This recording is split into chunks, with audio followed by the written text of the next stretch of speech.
Hey, what's going on everyone? This is Gonzo. So, working on the family vehicle right now, and something I've always been wanting to do is put some wheel lights on. Let me show you what I got going on right now. So these are wheel lights from FCK, here we go. FCK light bars. Yep. They hit me up, currently sponsored by them. Use promo code Gonzospvs and they'll definitely give you a discount there. So here's what we're working on right now. This is the Navigator, and I'll show you how I did the wiring. I'm still working on it,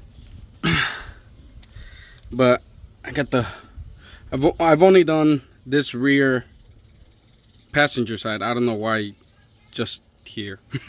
Why did I start off here? I guess it doesn't matter. And why would I install it? Well, this is a pavement princess. I mean, it's a Navigator. It doesn't get any more pavement princess than this. So real quick, I kid you not, putting the wires in here, it's not hard at all. You know, I ran the cable straight through here. None of this is set up. I still have to adjust them. I just hang this in here, but so I ran it straight down here. Down in this area, all this is still going to be tightened down.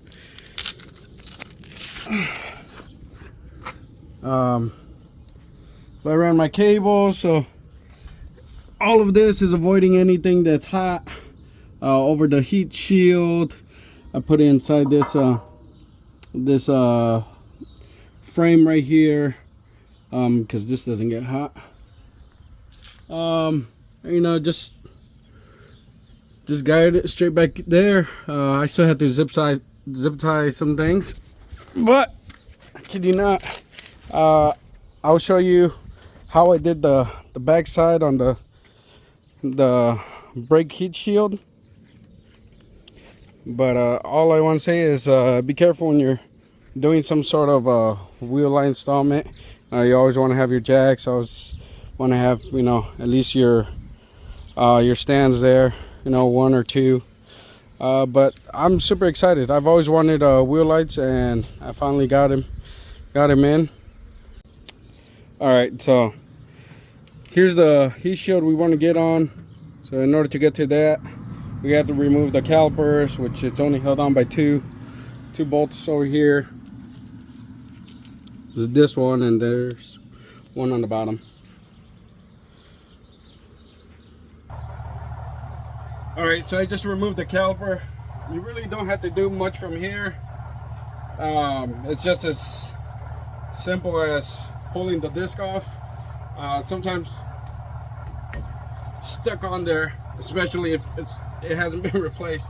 So I haven't replaced this yet, and it seems like it's seized in there. So maybe if I'll be right back. All right, so I got the good old trusty mallet here. There you go. After a few whacks, should start wiggling around here.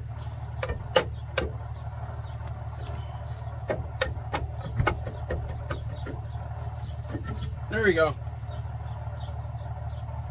Set this down.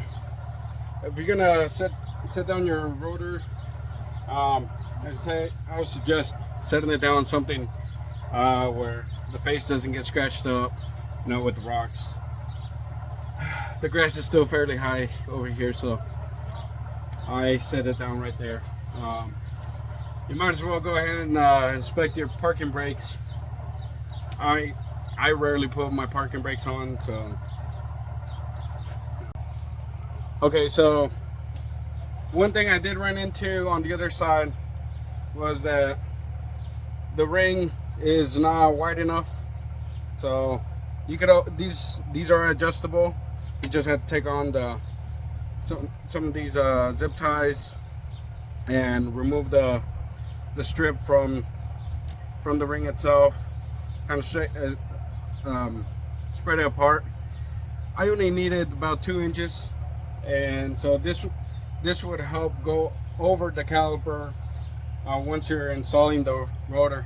It's a little tricky, but once you do it once, you'll understand that, you know, you gotta play around with it to get it right on the other side. All right, so I just made the ring light wider, and as you can see, it needs to be wide enough for the caliper to go on, but at the same time you have to put the rotor on together. So real quick, I just installed these okay, so real quick, I just screwed on the ring here.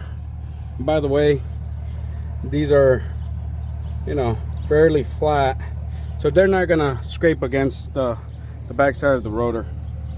So if you're thinking that, you know, you got to shave some of this down, you don't. It'll be fine. The other side was perfectly fine, but if you're worried about it, you could always push the heat shield just a little bit back, but other than that, it won't rub against it. I just say don't go off-roading, or else you're gonna get mud in here, and of course you're gonna destroy the rings. And no, they're not, I don't believe they're intended for off-roading. But yeah, so now I had to install the rotor and the brake caliper on at the same time, and yes, with this already installed. So let me get on that. All right, so I was able to get it on. It took a little bit of persuasion. I kind of bent the ring a little bit, but for the most part it's on there. I just want to make sure that I didn't crack anything, so I'm here testing it out. But yeah, that's basically it. Now I gotta tighten the calipers and adjust the ring so it's not crooked. Definitely I'll loosen some of these screws and retighten them, and then zip tie these lines, and the backside is done. This took, from the time I started jacking it up, probably took a good half an hour. But I mean, there's really no purpose to this other than aesthetics, and you can't use them only at night. So yeah.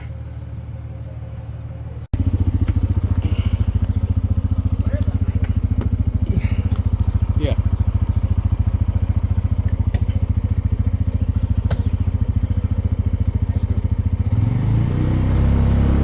Ow! Why? Hey everyone, so it's a little late in the day. We've been having some weird weathers. If you live in the state of Illinois, you know what I'm talking about. So I had to pause for a bit, but now that the weather is nice, I'm back at it. I'm actually down to the last wheel, but this is probably going to be the end of it. I kid you not. It's not hard to install if you know your way around your tools. It's pretty simple, but it's just tedious process, a bit of R&D on your end, but overall this is how it looks. It's not super dark out, but this is just one of the settings. Here, let me go ahead and change it a bit. All right, this here's your solid color.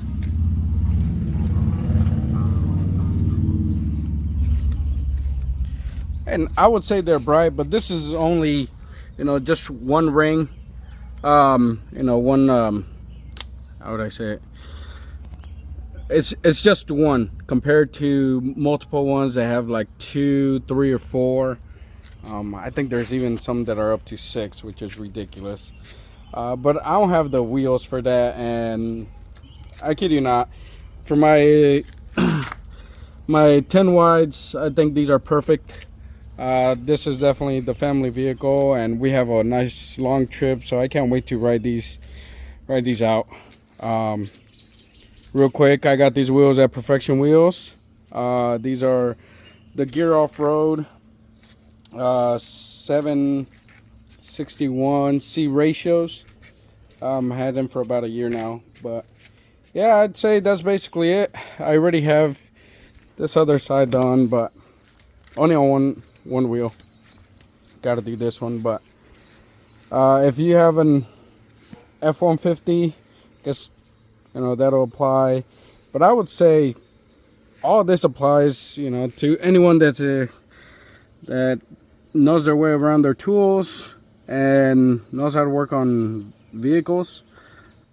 It's really not that hard to do. It's just some time consuming. I think in total now, because I had to pause for a few hours, I think in total maybe it took me like 3 hours. I enjoy doing this. I think it's fun. Yeah, so I'll post a picture once it's completely done. If you want to see that picture, go to my Instagram page. It's Gonzospvs, and I'll definitely have pictures on there. I have some pictures of before. Actually, no. My personal page would be pure.gonzo. That's where I have all my vehicles and which ones have lights, which ones I've done a few mods to. Nothing crazy. But yeah, I'd say hope you all enjoy. Be safe. Definitely use some stands. But other than that, have a great one.